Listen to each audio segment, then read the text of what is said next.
May I come in? तो hello बच्चों, आज हम डिस्कस करने वाले हैं रिफ्लेक्शन ऑफ लाइट में चैप्टर 10 में रिफ्रैक्शन के बारे में। इसके पहले हम रिफ्लेक्शन के बारे में पढ़ चुके हैं, आज हम डिस्कस करेंगे रिफ्रैक्शन टॉपिक। तो इसके पहले मैं आपको कुछ एग्जांपल्स दिखाना चाहता हूं, एग्जांपल बताना चाहता हूं जिसमें हम डेली लाइफ से रिलेटेड जिसमें हम रिफ्रैक्शन के रिगार्डिंग कुछ फिनोमेना के एग्जांपल्स देखते हैं। आपने देखा होगा स्टूडेंट्स, अगर हम किसी ग्लास में पानी भरकर रख देते हैं और उसमें हम किसी भी पेंसिल को डिप करते हैं तो वो पेंसिल हमें थोड़ी सी टेढ़ी मुड़ी हुई दिखाई देती है, बेंड होती दिखाई देती है। ये एक एग्जांपल है रिफ्रैक्शन ऑफ फिनोमेना का, रिफ्रैक्शन फिनोमेना का एक एग्जांपल है। आपने देखा होगा स्टूडेंट, अगर किसी भी ग्लास में अगर हम पानी भर देते हैं और उसमें हम कोई भी एक नींबू डिप करके रख देते हैं, लेमन, तो उसका साइज हमें उसके एक्चुअल साइज से कुछ बढ़ा हुआ दिखाई देता है। ये भी एक एग्जांपल है स्टूडेंट रिफ्रैक्शन फिनोमेना का। आपने देखा होगा किसी भी पॉन्ड या रिवर में या किसी भी लेक में, अगर हम फॉर एग्जांपल हम किसी भी स्विमिंग पूल मान लेते हैं वाटर में, आपने अगर उसमें कोई भी एक कॉइन या बाल्टी में देख लेते हैं, बाल्टी में अगर आपने कोई भी एक कॉइन डिप किया है जिसपे पानी भरा हुआ है, तो ये कॉइन आपको उसकी सरफेस से, उसके बॉटम से, एक्चुअल बॉटम से कुछ उठा हुआ दिखाई देता है। तो ये जितने भी मैं एग्जांपल बता रहा हूं, तो हम ये नोटिस कर रहे हैं कि हमें किसी भी ऑब्जेक्ट की पोजीशन उसकी एक्चुअल पोजीशन से थोड़ी डिफर दिखाई दे रही है। तो ये जो फिनोमिना है, जहां पर कोई भी एक ऑब्जेक्ट अपनी ओरिजिनल पोजीशन से थोड़ा सा बेंड, थोड़ा सा डिफर, थोड़ा सा अलग दिखाई देता है, ये फिनोमिना है एग्जांपल किसके? रिफ्रैक्शन के। तो व्हाट इज रिफ्रैक्शन? तो यहां पर हम देख रहे हैं कि कोई भी एक रे ऑफ लाइट एक साइड से आ रही है और किस में ट्रेवल, वन मीडियम से ट्रेवल करते हुए आ रही है और सेकंड मीडियम में पास होती है। क्योंकि आप यहां पर नोटिस कर रहे हैं, यहां पर कोई भी रे ऑफ लाइट कहां से आ रही है? एयर से, और किस में पास हो रही है? वाटर में। तो मीडियम चेंज होने की वजह से ऐसा हो रहा है। यहां पर हम देख रहे हैं कि हम देख कहां से रहे हैं, हम लाइट कहां से आ रही है? एयर से। और कॉइन कहाँ है हमारा, या लेमन कहां पर है? लेमन वाटर में है। तो यहां पर क्या हो रहा है? मीडियम चेंज हो रहा है, जिसकी वजह से रिफ्रैक्शन हो रहा है। यहां पर हम देख रहे हैं कि अगर पॉन्ड में या लेक में कोई भी कॉइन डाला हुआ है तो वो उसकी एक्चुअल पोजीशन से उठा हुआ दिखाई दे रहा है। क्यों? क्योंकि हम उसको एयर मीडियम से देख रहे हैं और कॉइन कहां पर है हमारा? कॉइन हमारा वाटर मीडियम में। तो यहां पर भी मीडियम चेंज हो रहे हैं। मतलब यह है कि जहां कहीं पर भी मीडियम अगर चेंज होंगे, एक मीडियम दूसरे मीडियम में जाती है रे ऑफ लाइट, तो अपनी डायरेक्शन को चेंज करती है। यही फिनोमिना है रिफ्लेक्शन की। तो अभी हम डिस्कस करने वाले हैं रिफ्लेक्शन के बारे में, व्हाट इज रिफ्लेक्शन। तो यहां रिफ्रैक्शन की मैं डेफिनेशन दे रहा हूं आपको कि मान लीजिए कोई भी एक यहां पर ग्लास स्लैब है, ग्लास स्लैब से समझते हैं इस फिनोमिना को। मान लीजिए यहां कोई भी सरफेस है, यहां क्या कोई भी ग्लास स्लैब है। जब इस ग्लास स्लैब पर कोई भी एक रे ऑफ लाइट इंसिडेंस होती है, तो यहां पर दो मीडियम है। यहां पर एक मीडियम एयर है स्टूडेंट, और दूसरा मीडियम है ग्लास, कांच। तो यहां पर हम एयर को मानते हैं रेयर मीडियम है, और ये ग्लास जो है ये डेंसर मीडियम है। यहां पार्टिकल्स क्लोज होते हैं, एयर में पार्टिकल्स दूर दूर होते हैं, उसको हम बोलते हैं रेयर मीडियम। जबकि डेंसर मीडियम होता है ग्लास में जो पार्टिकल्स होते हैं, सॉलिड के जो पार्टिकल्स होते हैं बहुत क्लोज होते हैं, इसलिए हम उसको बोलते हैं डेंसर मीडियम। तो यहां पर क्या होता है रिफ्रैक्शन में, जब कोई भी रे ऑफ लाइट, तो यहां पे क्या हो गया? मीडियम 1, यहां पर क्या हो गया? मीडियम 2। जब कोई भी रे ऑफ लाइट एक मीडियम से दूसरे मीडियम में जाती है, जनरली रेयर मीडियम से डेंसर मीडियम में जाती है, तो ये रे ऑफ लाइट थोड़ी सी क्या हो जाती है? बेंड हो जाती है। ज्यादा बेंड बनाती है स्टूडेंट, थोड़ी सी बेंड हो जाती है। तो ये जो फिनोमिना है, इस फिनोमिना को बोला जाता है refraction of light. When a ray of light passes from one medium to another medium, the direction of propagation of light changes in the second medium. This phenomena is called refraction of light. जब कोई भी ray of light एक medium से दूसरे medium में जाती है, तो वो अपनी डायरेक्शन थोड़ी सी चेंज कर देती है, और इसी टेंडेंसी को बोला जाता है रिफ्रैक्शन ऑफ लाइट।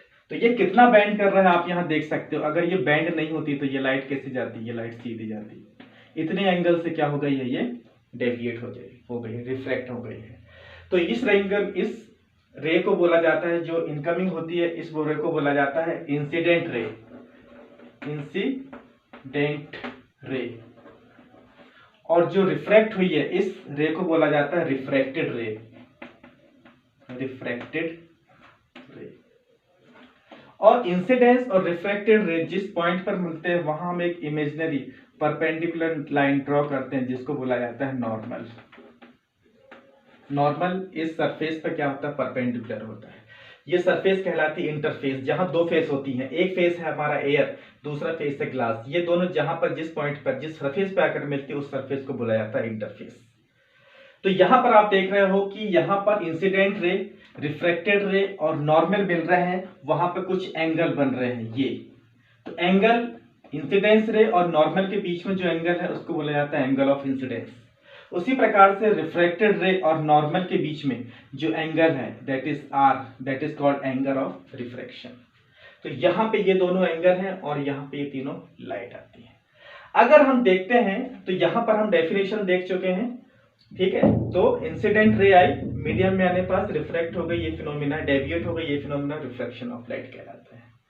इसी फिनोमिना में अगर हम ग्लास स्लैब से और आगे बढ़ते हुए बात करते हैं आपसे, तो अगर ये रे ऑफ लाइट इसको अगर हम आगे बढ़ाते हैं तो जैसे ही मीडियम 2 से फिर से ये एयर में जाने वाली है, फर्स्ट मीडियम में जाने वाली है।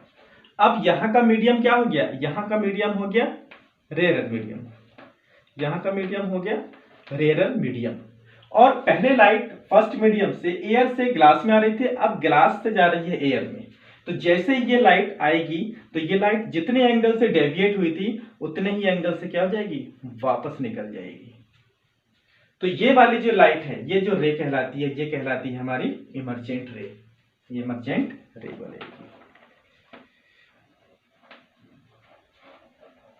इमर्जेंट रे स्टूडेंट कहलाएगी। तो यहां पर हम देखते हैं कि ये जो इमर्जेंट है और जो हमारी इंसिडेंस रे जो पैरेलल आ रही थी, अगर ये डेविएट नहीं होती, ये डेविएट नहीं होती स्टूडेंट, तो ये लाइन इसके लाइन के पैरेलल होती है, ये लाइन इस लाइन के पैरेलल होती है। तो ये यहां पर एक एंगल फिर से हम बना लेते हैं, ड्रॉ कर लेते हैं, ये कहलाएगा I2। इसको अगर हम R1 नाम देते हैं, I1 I2, तो ये कहलाएगा RI2। और ये वाला जो एंगल यहाँ नॉर्मल और इसके बीच में बन रहा है ये कहलाएगा एंगल R2। तो यहाँ पर दो एंगल ऑफ इंसिडेंस, दो angle of refraction, incidence ray, refracted रे, इमर्जेंट रे, और यहाँ पर एक एंगल बनता है ये एंगल, ये जो डिस्टेंस कहलाती है, यहाँ पर एक एंगल बनेगा एंगल ऑफ इमर्जेंट। ये जो डिस्टेंस कहलाती है ये वाली, इसको हम मान लेते हैं M या L से रिप्रेजेंट कर दीजिए। जितना डेविएशन है वो ये शो करता है, ये डिस्टेंस। तो आज हमने देखा अभी रिफ्रैक्शन के बारे में, इनके दो लॉ हैं वो भी देख लेते हैं, डिस्कस कर लेते हैं। तो first law of refraction of light में क्या है, law of refraction of light.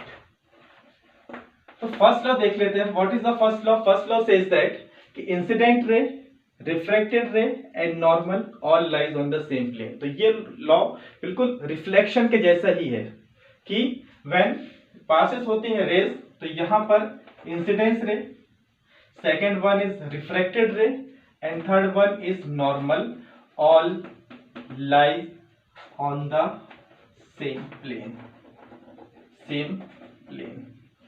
ये फर्स्ट लॉ है।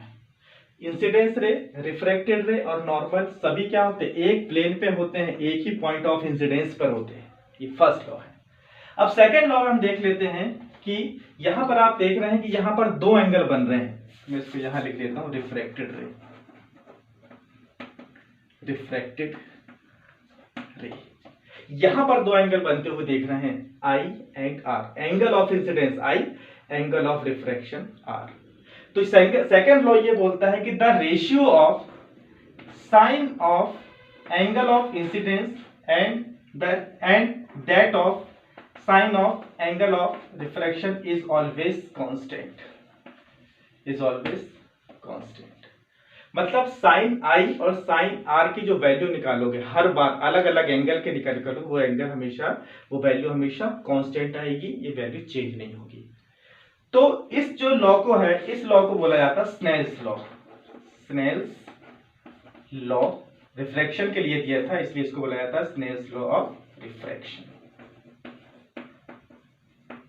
और इस वैल्यू को बोला जाता है refractive index. This value is called refractive index. यहां what is refractive index? Refractive index is the tendency of that medium to refract the light. एक मीडियम से जो लाइट आ रही है दूसरे मीडियम में कितना बेंड हो रही है, ये बेंड होने की टेंडेंसी ही कहलाती है रिफ्रैक्टिव इंडेक्स। ये मीडियम जितना ज्यादा डेंसर होता जाता है, लाइट उतनी ज्यादा बेंड होती जाती है। जब कोई भी ray of light rare medium से डेंसर मीडियम में जाती है तो वो टुवर्ड्स द नॉर्मल बेंड होती है। जब कोई भी लाइट डेंसर मीडियम से रेयर मीडियम में जाएगी तो away from the normal bend होगी। तो यहाँ एंगल डिक्रीज होता है, यहाँ पर एंगल इंक्रीज होता है। और साथ में इस रे ऑफ लाइट को डायरेक्ट डॉट डॉट डॉट करके मिलाते हैं और इस इमरजेंट को हम देखते हैं तो इमरजेंट और ये दोनों रे एक दूसरे के पैरेलल होती है। तो ये हमने देखा अभी इसके बारे में, लॉ देखा, all lies incident ray, refracted ray, normal, all lies on the same plane. और sine i upon sine r की वैल्यू हमेशा कांस्टेंट होती है। यहाँ आप साइन आई की वैल्यू रख दीजिए, साइन आर की वैल्यू रख दीजिए, दोनों एंगल की वैल्यू रखने पर हमेशा वैल्यू कांस्टेंट आती है। इस वैल्यू को बोला जाता है स्नेल्स लॉ और ये वैल्यू रिप्रेजेंट करती है refractive index. This value represents the refractive index. Refractive index को हम एन से रिप्रेजेंट करते हैं और रिफ्रैक्टिव इंडेक्स ये शो करता है कि कितना एंगल बेंड हो रहा है। तो रिफ्रैक्टिव इंडेक्स हमेशा किसका निकलता है? उस मीडियम का निकलेगा जिस मीडियम में लाइट एंटर हो रही है। तो यहां पर इस वैल्यू को हम बोलेंगे refractive index of second medium with respect to one. क्योंकि लाइट सेकंड मीडियम में बेंड हो रही है इसलिए रिफ्रैक्टिव इंडेक्स हमेशा सेकंड मीडियम का निकलेगा। लाइट फर्स्ट मीडियम में आ रही है, वो आते आते आते आते आते आते कहीं बेंड नहीं हो रही है, यहाँ कोई इफेक्ट नहीं पड़ रहा है, इफेक्ट पड़ रहा है सेकंड मीडियम में, मतलब इस मीडियम की टेंडेंसी निकलेगी बेंड करने की, जो कहलाएगा रिफ्रैक्टिव इंडेक्स। तो आज हमने देखा refractive index and refraction of light. अभी हम और टॉपिक डिस्कस करते हैं। नेक्स्ट टॉपिक होगा हमारा रिफ्रैक्टिव इंडेक्स। तो चलिए अब डिस्कस कर लेते हैं रिफ्रैक्टिव इंडेक्स। अब रिफ्रैक्टिव इंडेक्स क्या है? रिफ्रैक्टिव इंडेक्स, तो जैसा कि अभी हमने देखा रिफ्रैक्शन के बारे में कि जब कोई भी रे ऑफ लाइट एक मीडियम से, सपोज ये कोई मीडियम है, यहाँ पर हम कंसीडर कर लेते हैं एक मीडियम से, दूसरा मीडियम ग्लास है। तो जब कोई भी रे ऑफ लाइट एक मीडियम से सेकंड मीडियम में पहुंचती है तो वो अपनी डायरेक्शन को चेंज कर लेती है ना। इस टेंडेंसी को बोला जाता है रिफ्रैक्शन ऑफ लाइट। तो यहाँ पर हम देख लेते हैं ये हमारा मीडियम वन है, यहाँ पर मीडियम सेकेंड है। तो यहाँ पर कोई भी एक रे ऑफ लाइट फर्स्ट मीडियम से कंसीडर कर लेते हैं कि ये मीडियम एयर है जो कि एक प्रकार का रेयर मीडियम है। मीडियम सेकेंड यहाँ ग्लास है, इस ग्लास मीडियम में ये एक प्रकार का डेंसर मीडियम है। तो जब कोई भी रे ऑफ लाइट एक मीडियम से, रेयर मीडियम से डेंसर मीडियम में आती है तो वो क्या हो जाता है? वो टुवर्ड्स द नॉर्मल बेंड हो जाती है। तो यहाँ पर angle I, angle R draw हो चुका था, अभी अपन ने पढ़ा है। तो ये इंसिडेंस रे, रिफ्रैक्टेड रे, और यहाँ पर normal, incidence ray, refracted ray and normal, यहाँ पर एंगल ऑफ इंसिडेंस और एंगल ऑफ रिफ्रैक्शन। तो अभी हमने देखा तो व्हाट इज रिफ्रैक्टिव इंडेक्स? तो refractive index tendency of that medium to bend the light. कोई भी मीडियम कितने एंगल से लाइट को बेंड कर रहा है वो रिफ्रैक्टिव इंडेक्स कहलाता है। रिफ्रैक्टिव इंडेक्स को हम समझते हैं in terms of speed of light. जैसे कि आपको मालूम है कि स्पीड ऑफ लाइट होती है speed of light in vacuum और एयर, दोनों में सेम ही है, that is c equal to 3 × 10⁸ metre per second. तो जब कोई भी रे ऑफ लाइट एक मीडियम से दूसरे मीडियम में जाएगी तो उसका रिफ्रैक्टिव इंडेक्स को कैलकुलेट करने के लिए हम स्पीड ऑफ लाइट के फॉर्म में, in terms of speed of light, refractive index को हम कैलकुलेट करते हैं। सपोज कि कोई भी ray of light air medium से आ रही है तो यहाँ पर उसकी स्पीड ऑफ लाइट v1 है। डेंसर मीडियम में आने पर उसकी लाइट की जो स्पीड है वो हो गई है speed v2।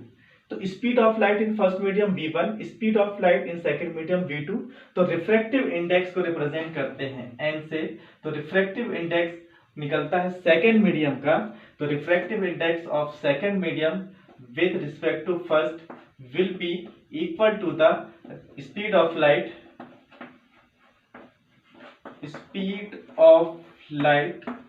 in first medium divided by speed of light in second medium. तो हम इसको लिख सकते हैं n21 इज इक्वल टू हो जाएगा v1 अपॉन में v2। तो ठीक है, v1 अपॉन में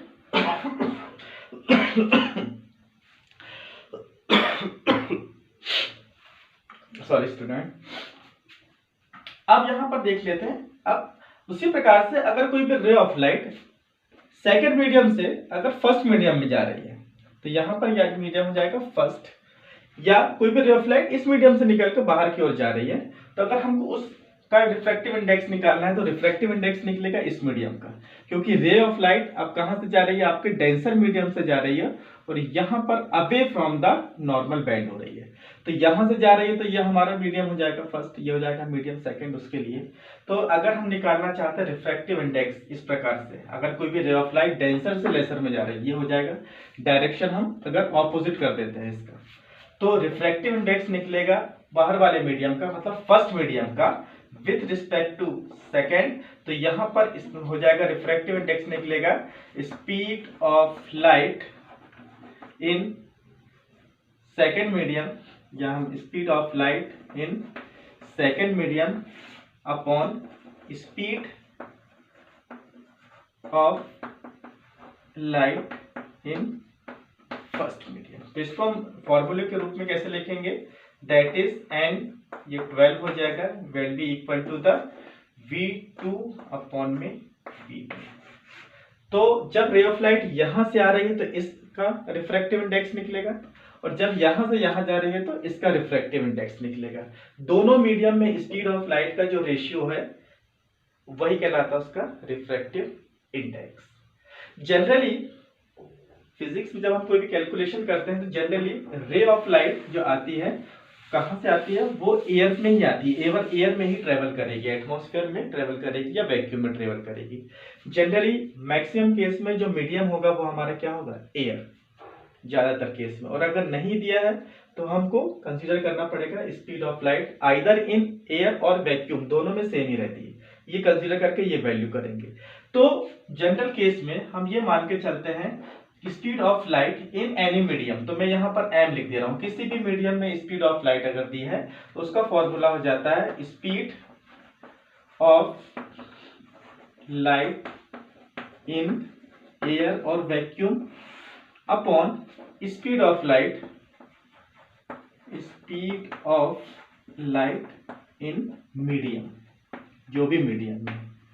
मतलब ये है कि हम इसको लिख सकते हैं N M, speed of light को किससे रिप्रेजेंट किया जा रहा है, सी, और स्पीड ऑफ लाइट उस मीडियम में स्पीड ऑफ लाइट को हम वी से रिप्रेजेंट कर रहे हैं। तो ये वैल्यू कहलाती है इस रिफ्रैक्टिव इंडेक्स। तो यहाँ पर जनरली लाइट एयर से आती है इसलिए हम सी लिखेंगे, और सी की वैल्यू ये है। वी आपको कैलकुलेट करना होगा, जब आपको रिफ्रैक्टिव इंडेक्स दिया रहेगा तो स्पीड ऑफ लाइट कैलकुलेट करने को दिया होगा, और स्पीड ऑफ लाइट दी होगी तो आपको रिफ्रैक्टिव इंडेक्स निकालना होगा उस मीडियम का, तो जो हम इस फॉर्मूले से निकाल लेंगे।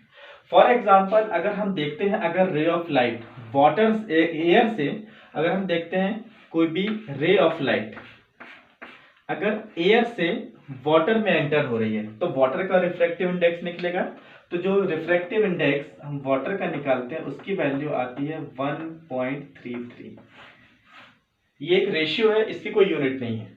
तो यहां पर स्पीड ऑफ लाइट और वाटर में आने के बाद स्पीड ऑफ लाइट, दोनों लाइट का जो रेशियो है वो आता है 1.33। ठीक है, तो इन दोनों का जो रेशियो है 1.33 है। रिफ्रैक्टिव इंडेक्स को एक नए टर्म्स के रूप में भी एक्सप्रेस किया जा सकता है जिसको बोला जाता है ऑप्टिकल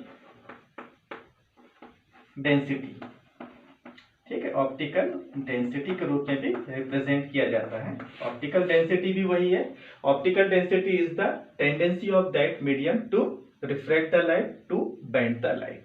तो जिसका रिफ्रैक्टिव इंडेक्स n की वैल्यू जिसकी ज्यादा होगी, मतलब ये वाला रिफ्रैक्टिव इंडेक्स की वैल्यू ज्यादा होगी, मतलब ये मीडियम ज्यादा डेंसर होगा, मतलब this medium will be optically denser, this medium will be optically denser medium होगा। जहां पर रिफ्रैक्टिव इंडेक्स की वैल्यू ज़्यादा है वो मीडियम ऑप्टिकली डेंसर मीडियम होगा, और जहां पर रिफ्रैक्टिव इंडेक्स की वैल्यू कम है वो मीडियम कहलाएगा ऑप्टिकली रेयर मीडियम।